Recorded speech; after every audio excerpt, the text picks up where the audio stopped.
Dear students, आज का topic है external pacemaker identification and operation. जैसा कि इसके नाम से आपको पता है, ये एक एक्सटर्नल पेसमेकर होता है और ये जब दिल की धड़कन स्वतः अपने रब से कम होती है तो उस समय ये पेसमेकर बाहर से जो लगा हुआ होता है वो काम करता है। ठीक है। और ज़्यादातर जो केसेस होते हैं वो हार्ट ब्लॉक के केसेस होते हैं जिनमें इसका इस्तेमाल होता है। जो हमारा दिल होता है उसमें एक ऐसे लोड होता है और वो पल्स को जनरेट करता है नेचुरल में, इसलिए उसको पल्स जनरेटर भी कहते हैं। ठीक है।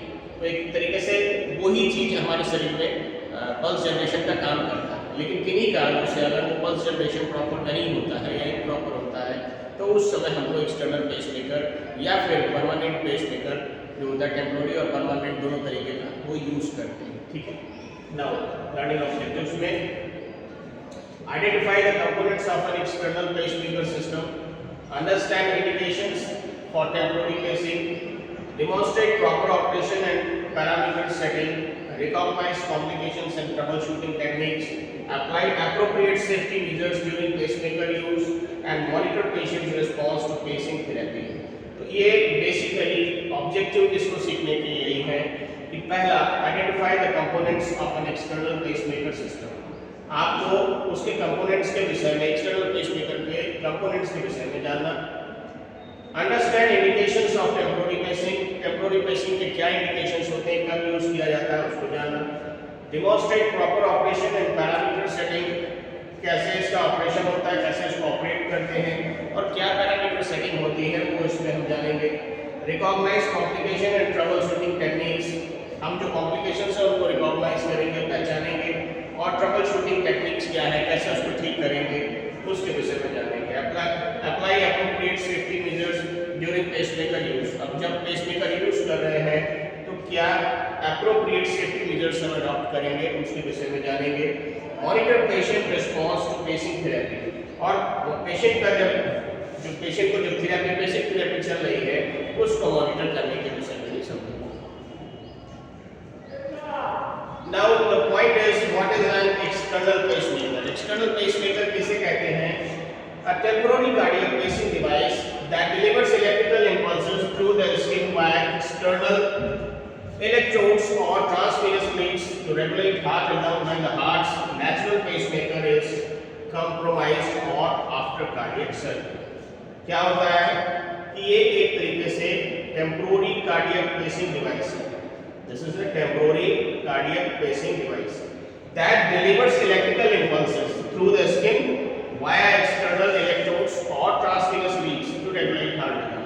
तो ये एक तरीके से temporary cardiac pacing device होती है जो electrical impulse को जनरेट करती है via skin या फिर external electrodes के थ्रू या transvenous या vein के थ्रू, इसको एक तरीके से लीड को इंट्रोड्यूस करके और रेगुलेट किया जाता है हार्ट की रिदम को। जब हार्ट की रिदम अपने आप से इरेगुलर हो या किसी कार्डियक सर्जरी के कारण से एरिथमिक स्टेट में हो, और उसमें भी स्पेशली जब भी इसकी बीट्स जो जनरेट होती हैं नॉर्मली जो 72 बीट्स पर मिनट होती हैं उससे बिलो हो, उस केस में ही इसको यूज़ करते हैं और ज़्यादातर हार्ट ब्लॉक के केस में ही इसको यूज़ करते हैं। Now it is of two type, transcutaneous pacing and transvenous pacing. Non invasive, it is a non invasive means इसमें कोई भी बॉडी के अंदर चीजें इंट्रोड्यूस नहीं की जाती हैं।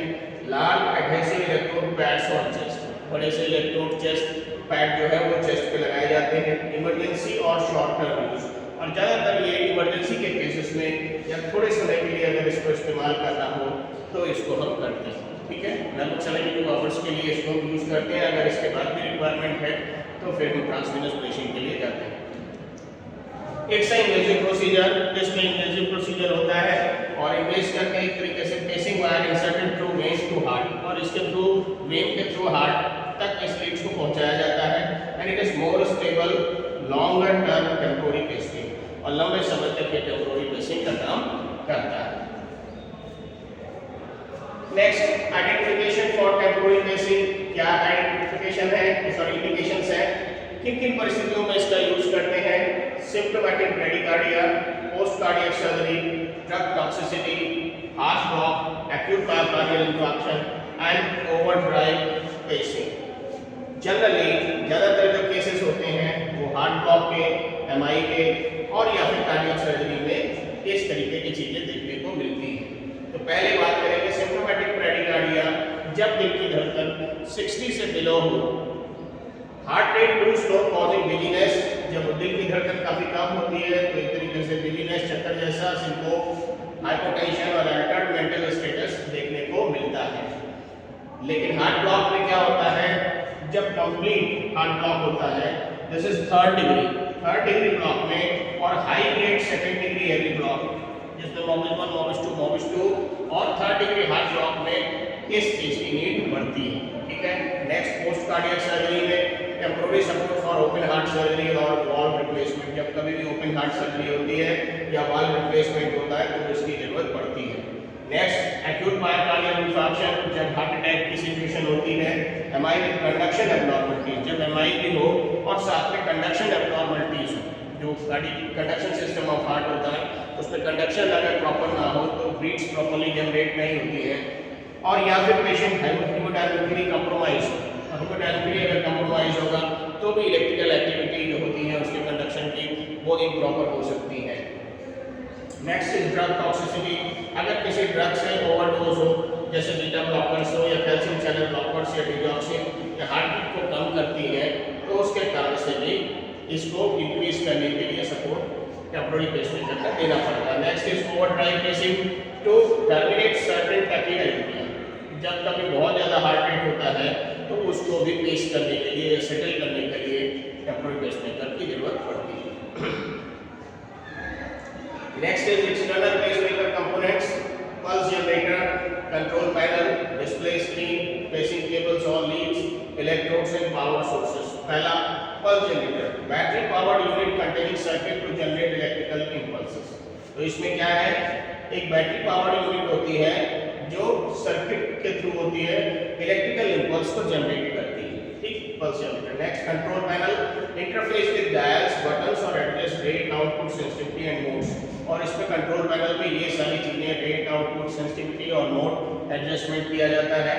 डिस्प्ले स्क्रीन में शोज करंट सेटिंग को इंडिकेट करता है, बैटरी के स्टेटस को इंडिकेट करता है और सबसे बड़ी चीज पेसिंग का इंडिकेशन करता है। ठीक है, नेक्स्ट इज पेसिंग केबल्स और leads, wires connecting the generator to the electrodes और पेसिंग कैपेसिटर। ठीक है, नेक्स्ट इलेक्ट्रोड्स में ट्रांसक्यूटेनियस पैड्स होते हैं या ट्रांसवेनस कैथेटर होता है, delivering electrical impulse to heart. ठीक है, पैड ऊपर लगता है चेस्ट के ऊपर और जो इंटरवेनस जो लाइन होती है वो वेनस वेन के थ्रू आपके हार्ट तक जाती है। Next is power source, battery use होती है, साथ में डिस्पोजेबल और रिचार्जेबल, जिसमें एसी पावर कनेक्शन भी होता है। तो इन चीज़ों के साथ में ये कंपोनेंट्स इस पेसमेकर में अवेलेबल होते हैं। नेक्स्ट इज पेसिंग मोड्स, ये इंपॉर्टेंट है जानना। External pacemakers typically use 3-letter code, please remember this, 3-letter code to describe the pacing mode। Pacing mode के 3 तरीके के कोड होते हैं, 3 letters कोड होते हैं, इसमें 4 के मेंशन किए हुए हैं, लेकिन कोड 3 letters का होगा, VOO, VVI, NAI, NTDP। पहला क्या है, कंडीशन को समझ लीजिएगा, A से प्लस वेंट्रिकुलर, इसमें क्या होता है कि paces ventricles at fixed rate, ignores intrinsic activity. इसमें क्या है, जो हम बाहर से सेटिंग करते हैं उसी सेटिंग पे ही ये काम करता है पेसिंग का, लेकिन ये इग्नोर्स इंट्रिंसिक एक्टिविटी, अंदर से अगर कोई चेंजेस भी हो रहा है और भी डाउन हो रहा है तो उससे इसको डायरेक्ट कोरिलेशन नहीं होता है, ये अपने फिक्स रेट पे ही पेसिंग करता रहेगा, और लेकिन इसका यूज ज़्यादातर इमरजेंसी के लिए होता है। Next is demand ventricular. Demand ventricular में it paces ventricle when intrinsic rate falls below set rate. क्या होता है, जब हार्ट अपने आप से ही अगर कंडक्शन सिस्टम ऑफ हार्ट के थ्रू अगर हार्ट रेट एक सर्टेन लेवल से बिलो हो तभी ये काम करे, लेकिन अगर नॉर्मल वे में ये इस तरीके से पेसिंग नहीं करेगा। ठीक है, तो जब ये लोअर साइड होगा सर्टेन रेट से, इंट्रिंसिक रेट से, तब ये अपना काम स्टार्ट कर देगा, and it is a most common mode और ये सबसे ज़्यादा यूज होता है। नेक्स्ट इज डिमांड एट्रियल में, paces atrium and intrinsic atrial rate is too slow as commonly externally. तो जब ये जो एट्रियम मोड होता है, डिमांड एट्रियल मोड होता है, इसमें जब एट्रियम की जो धड़कन है वो एक सर्टेन से बिलो होती है तो ये उसके पेसिंग स्टार्ट करता है। लेकिन जनरली क्या है, लेस कॉमन एक्सटर्नली, तो एक्सटर्नली ये बहुत कम यूज होता है। नेक्स्ट डुअल चैम्बर में पेसेस एंड सेंसर्स, ये पेसिंग भी करता है और सेंसिंग भी करता है। अभी डिफरेंस समझ लीजिए पेसिंग और सेंसिंग में।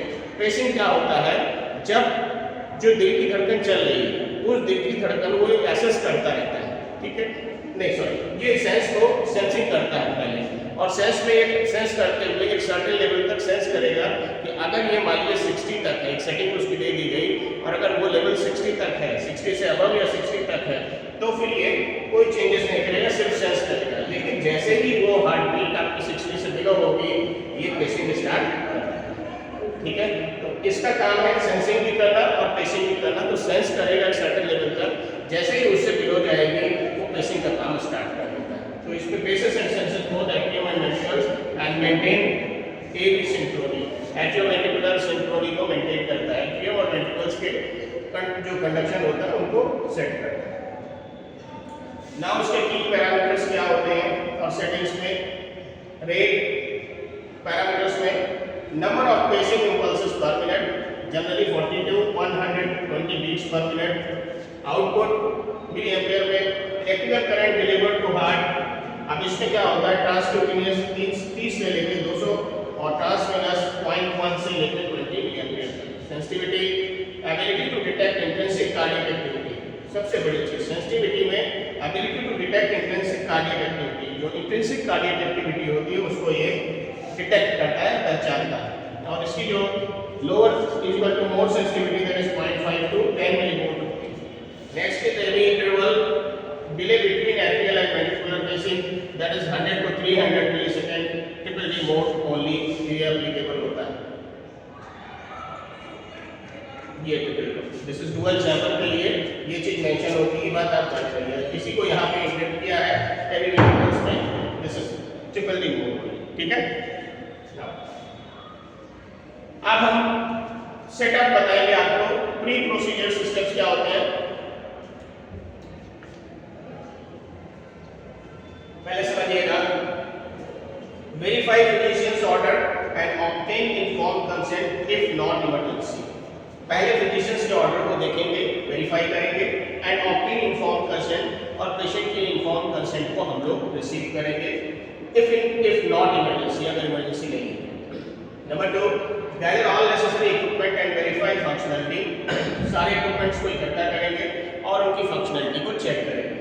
Number 3, perform hand hygiene and done appropriate PP, हम प्रॉपर हैंड हाइजीन मेंटेन करेंगे और पर्सनल प्रोटेक्टिव इक्विपमेंट्स प्रिपेयर करेंगे और उसको पहनेंगे। Identify patients using 2 identifiers, identify करेंगे पेशेंट को और यूजिंग 2 आइडेंटिफायर्स, और उनके साथ साथ 2 आइडेंटिफायर्स को भी आइडेंटिफाई करेंगे।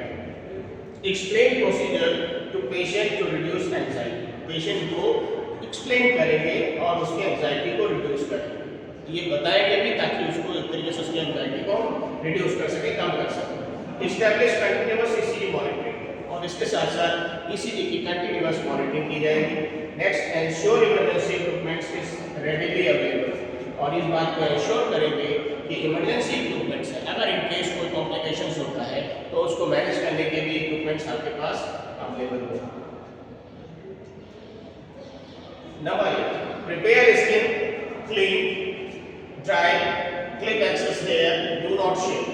प्रिपेयर स्किन के लिए क्लीन करेंगे, ड्राई करेंगे एंड क्लिप एक्सेस हेयर, अगर हो सके तो एक्सेस हेयर को हटा देंगे बट शेव नहीं करना है। Apply anterior electrodes left chest में V2 से लेकर V5 पोजीशन तक। Apply posterior electrodes left back between scapula and spine and ensure firm complete contact with skin to reduce impedance. Ensure firm complete contact with skin to reduce impedance, ठीक। Connect pacing cables to electrodes and pulse generator, और ये pacing के लिए connect करेंगे pacing cables को electrodes के through और pulse generator. Next, turn on pacemaker and verify battery status, और जब हम टर्न ऑन करेंगे पेसमेकर को तो हम बैटरी के स्टेटस को भी चेक करेंगे। Next, set pacing parameters as ordered by the physician, और वो पैरामीटर्स को हम उसमें मेंशन करेंगे जैसा फिजिशियन ने बताया है। Next is determining capture thresholds, ठीक है। अब हम ये कैप्चर थ्रेशोल्ड्स क्या होते हैं? Capture threshold is the minimum output required to consistently depolarize the myocardium and produce mechanical response that is called palpable pulse, ठीक है। इसमें क्या होता है? Set pacing rate 10 to 20 beats per minute above patient's intrinsic rate। जो patient का intrinsic rate है उससे 10 से 20 बीट पर मिनट हम उसको सेट करेंगे।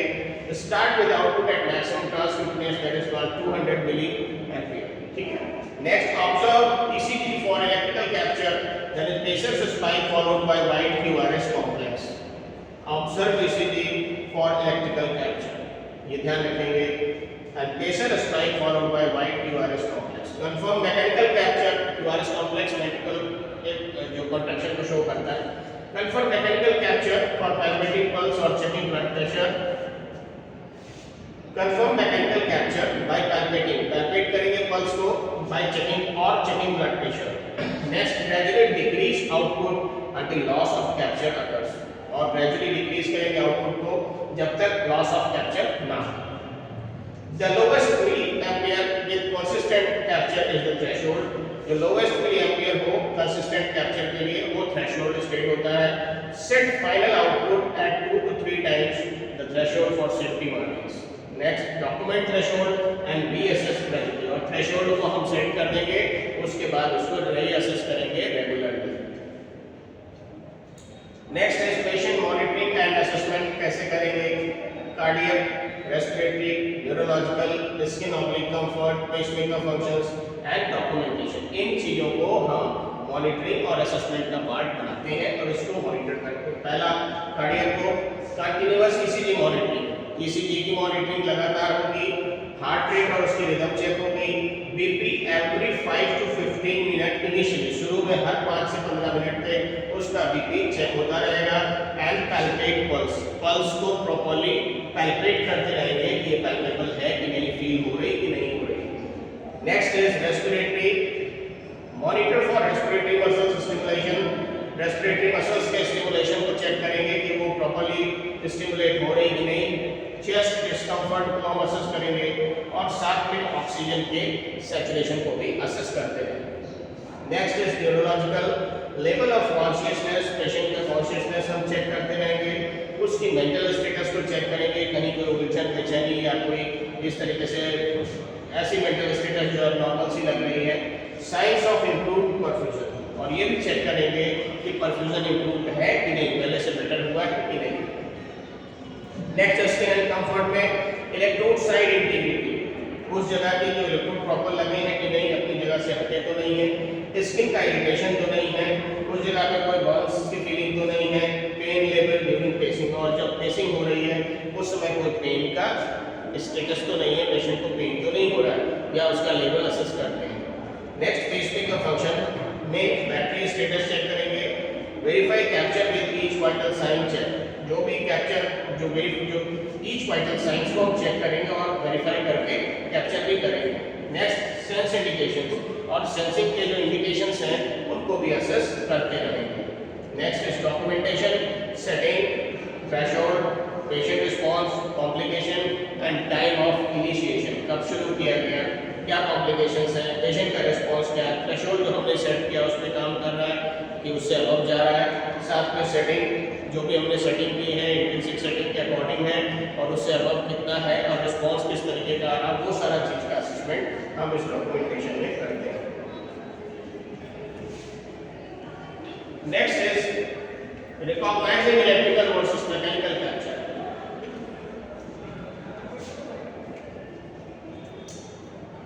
ये समझ लेंगे कि recognising electrical versus mechanical capture में इलेक्ट्रिकल कैप्चर और मैकेनिकल कैप्चर। इलेक्ट्रिकल कैप्चर में pacer spike visible on ECG, जो पेसिंग का जो स्पाइक होगा वो ईसीजी में दिखाई देगा।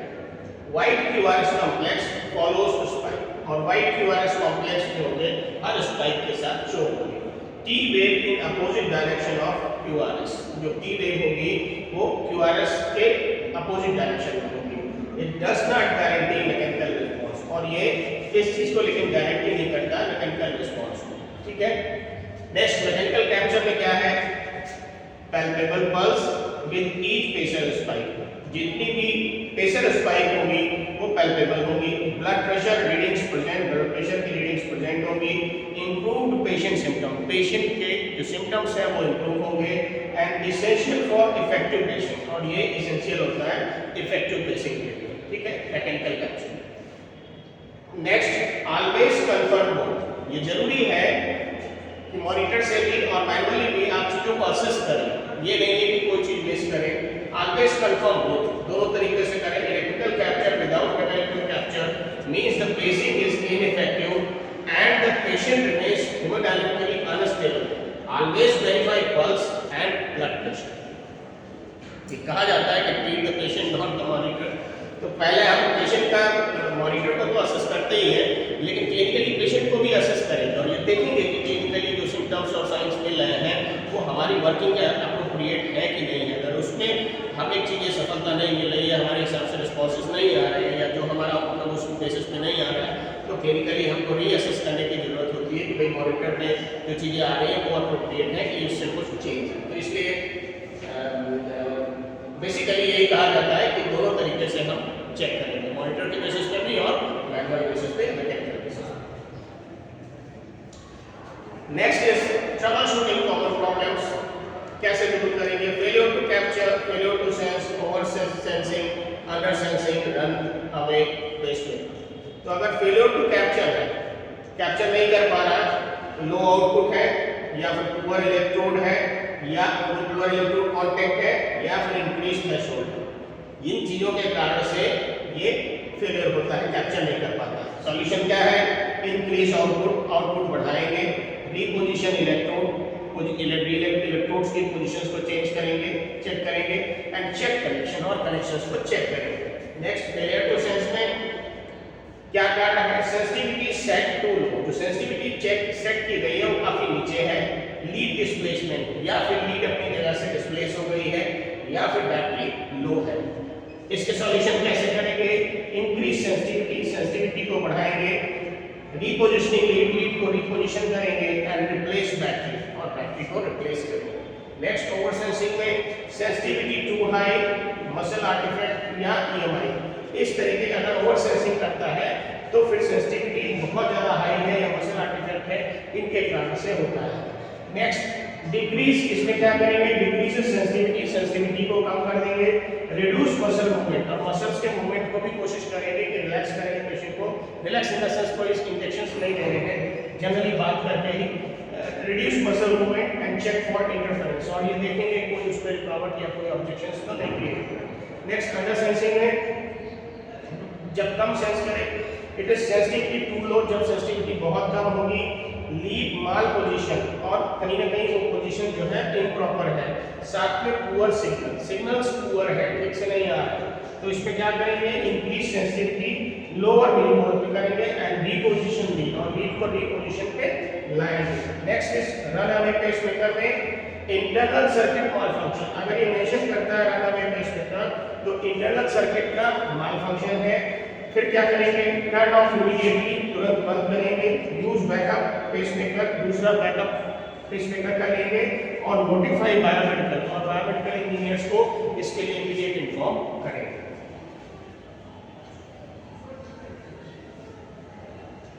नेक्स्ट इज पोटेंशियल कॉम्प्लिकेशंस, क्या क्या इसमें और कॉम्प्लिकेशंस होते हैं?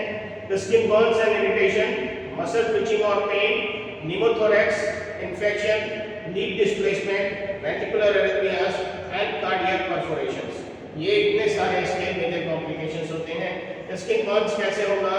Use proper electrode size, rotate side shift long use, assess skin regularly, तो अगर हम ये सारी चीजें करें तो इसको हम सेटल कर सकते हैं। मसल ट्विचिंग में common with transcutaneous pacing, provide analgesic and sedations as order, अगर जरूरत है तो कुछ एनाल्जेसिक या sedation as per the instructions, और उसके हिसाब से बैकअप मैनेजमेंट के हिसाब से आप यूज कर सकते हैं।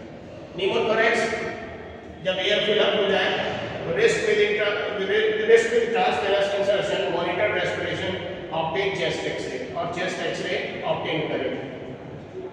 Next, infection, use sterile technique, monitor insertion site, change dressing per protocol, ये चीज फॉलो करें। लीड डिस्प्लेसमेंट अगर है तो लीड को सिक्योर करें, लिमिट पेशेंट मूवमेंट, पेशेंट के मूवमेंट को लिमिट करें, monitor for loss of capture और लॉस ऑफ कैप्चर को मॉनिटर करें। वेंट्रिकुलर एरिथमिया में क्या है, जब रिदम इरेगुलर हो, एरिथमिक हो, मे अकर ड्यूरिंग इंसर्शन और फ्रॉम इरिटेशन, अगर या तो इंसर्शन के कारण से ये हो सकता है जो इंट्रावेनस आप पेसमेकर इंट्रोड्यूस किए, या फिर इरिटेशन के कारण, और इसमें मॉनिटर ईसीजी कंटीन्यूअसली, और ईसीजी को कंटीन्यूअसली हम मॉनिटर करते रहेंगे जब तक चीजें हम इस चीज को स्टेबलाइज न कर लें। Next is cardiac perforation, rare but serious, ये एक बहुत बड़ा एडवर्स कंडीशन हो सकती है, rare but serious. Watch for tamponade signs and hypotension and chest pain. Tamponade एक ऐसी स्टेट होती है जिसमें हार्ट के ऊपर अंदर से ही काफी दबाव पड़ता है, कोई रप्चर होने से या लीकेज होने से, और वो एक तरीके से अपने आप ही जो है वो पल्सेशन प्रॉपर नहीं कर पाता है, तो वो कंडीशन बहुत ही सीरियस होती है और उस कनेक्शन के कारण उसमें फीलिंग हो जाती है और वो एक तरीके से प्रॉपरली पल्सेशन कर पाने की कैपेसिटी में ही नहीं होता है। तो ये चीज, और हाइपोटेंशन, बीपी कम होना या चेस्ट पेन होना, तो ये चीजें इसके कारण से, पेसमेकर के कारण से हो सकती हैं। लेकिन अगर हम ऑब्जर्वेशन सही से रखेंगे तो मैनेज कर पाएंगे, लेकिन फिर भी overall be cautious for such situation. Next is safety considerations में electrical safety, equipment checks, staff training and documentation. अगर इलेक्ट्रिकल सेफ्टी का पॉइंट है तो ground all equipment, avoid touching patient during defibrillation, insulate exposed terminals. तो कभी भी अगर ऐसा है तो ग्राउंड ऑल इक्विपमेंट, उन इक्विपमेंट्स को डिटैच करें, अवॉइड टचिंग पेशेंट, पेशेंट को छूने से बचें जब ड्यूरिंग डिफिब्रिलेशन हो रहा है, और साथ में इंसुलेट एक्सपोज्ड टर्मिनल्स, और जो टर्मिनल्स एक्सपोज्ड हो, खुले हुए हो, उनको इंसुलेट करें।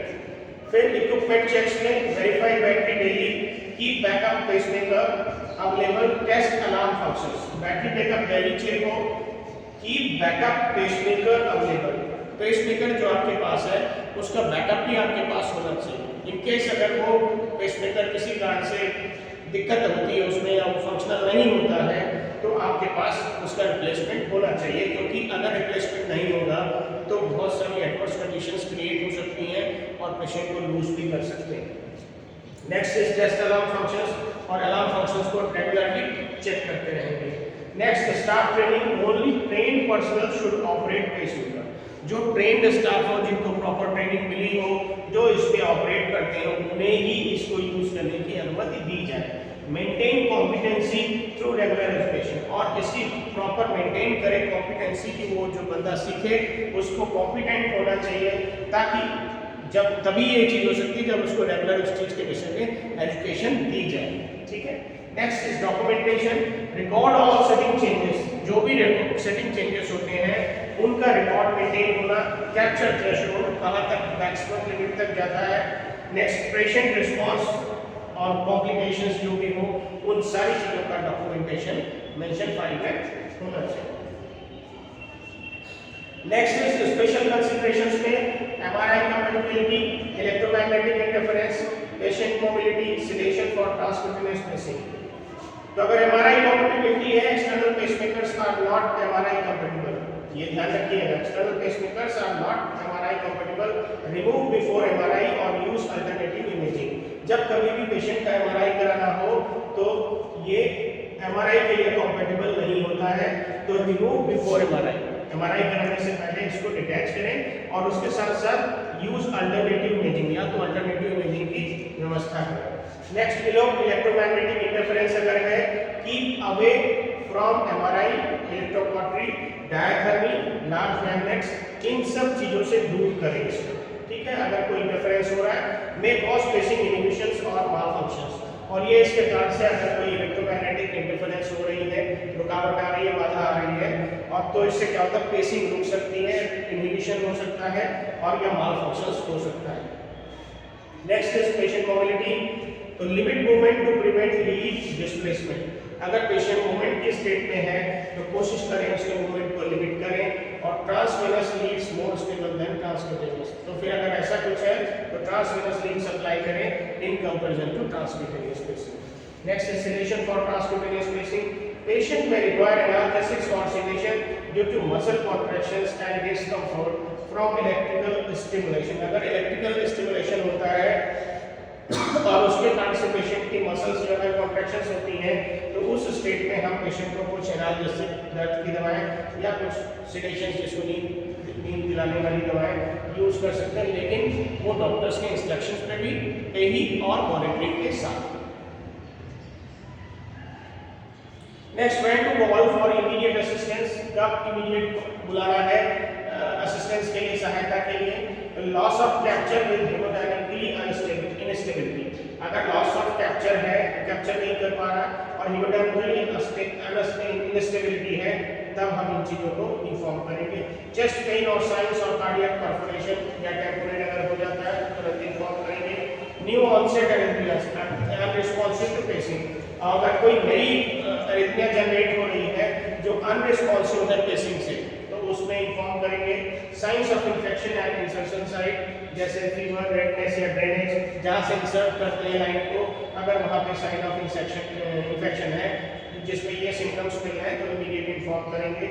Equipment mall function that can not be quickly resolve, और इक्विपमेंट में अगर कोई माल फंक्शन हो रहा है जिसको हम जल्दी से ठीक नहीं कर सकते हैं, तो फिर उसके लिए भी इमीडिएट आगे के लिए हम इन्फॉर्म करेंगे। Sudden drop in blood pressure despite pacing, pacing होते हुए ही अगर पेशेंट का ब्लड प्रेशर फॉल कर रहा है, तो उस स्टेटमेंट में हम डॉक्टर्स को या सीनियर कंसल्टेंट को इन्फॉर्म करेंगे। रेस्पिरेटरी डिस्ट्रेस और सस्पेक्टेड न्यूमोथोरेक्स, अगर पेशेंट को सांस लेने में बहुत दिक्कत हो रही है, डिस्ट्रेस हो रहा है, तो उस स्टेट में भी हम इन्फॉर्म करेंगे। या फिर न्यूमोथोरेक्स या एयर इंट्रोड्यूस हो गई लंग्स में, उस स्टेट में भी हम इन चीज़ों के लिए इमीडिएट इन्फॉर्म करेंगे। नेक्स्ट, पेशेंट्स बिकम अनरिस्पॉन्सिव और एक्सपीरियंस सीजर्स, अगर पेशेंट अनरिस्पॉन्सिव हो जाए, कोई रिस्पॉन्स नहीं आ रहा है पेसमेकर चलने के बाद भी, और पेशेंट की जो एक्टिविटी है वो स्लगिश हो रही है, तो इमीडिएट इन्फॉर्म करेंगे। या पेशेंट को अचानक से दौरे आने शुरू हो जाते हैं, तो फिर उस स्टेट में भी इमीडिएट नेक्स्ट अथॉरिटीज को इन्फॉर्म करेंगे जल्दी से जल्दी। नाउ की टेकअवेज, अब इसमें टोटल समरी आप समझ लीजिए। External pacemakers provide temporary life saving cardiac pacing, ये temporary life saving cardiac pacing है, मींस जो हमारा हार्ट रेट है वो नॉर्मल वे में पल्सेशन करता है 72 बीट्स पर मिनट, लेकिन अगर किन्हीं कारणों से नहीं कर पाता है तो हम बाहर से इसको पेसिंग कराने के लिए पेसमेकर का यूज करते हैं। Understand the difference between transcutaneous and transvenous pacing, transcutaneous और ट्रांसवेनस पेसिंग में डिफरेंस समझना है। ट्रांसक्यूटेनियस बाहर से एक नॉन इन्वेजिव प्रोसीजर होता है और ट्रांसवेनस आपका इन्वेजिव प्रोसीजर होता है। Always verify both electrical and mechanical captures, और जब हम पेसिंग कर रहे हैं तो हमें इलेक्ट्रिकल और मैकेनिकल दोनों तरीके से चेक करते रहना है। Next, set output 2 to 3 times capture threshold for safety margins, set output 2 से 3 टाइम कैप्चर थ्रेशोल्ड को हम सेट करें फॉर सेफ्टी मार्जिन्स, ठीक है। Next, monitor patient continuously for complications and pacemaker function, और पेशेंट को रेगुलरली हमको कंटिन्यूअसली मॉनिटर करना है उसके कॉम्प्लिकेशंस को जानने के लिए और पेसमेकर के फंक्शन को भी जानने के लिए।